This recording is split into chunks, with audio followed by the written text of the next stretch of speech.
Hi guys, for today's video ay gagawa ako ng bula-bula. Meron kasing natira kagabi sa niluto kong lapu-lapu na tinola. Kaya sayang pag hindi maubos baka mapanis. Kaya gawin kong bula-bula guys para yung apo ko makain. Matakaw siya sa bula-bula. Kaya parang hako na lang to para hindi masayang yung isda. Kasi mahal yung isda. Kaya gawin ko ng bula-bula. Sa panahon ngayon guys, kailangan marunong tayo para hindi masayang yung mga tira-tira nating mga ulam. Kasi napakamahal ang mga bilihin ngayon guys, kaya kailangan may diskarte at wais tayo.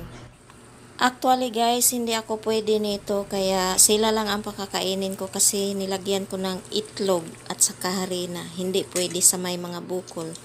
Tingnan natin guys kung masasarapan ba sila, lalo na yung apo ko na sobrang mapili sa ulam.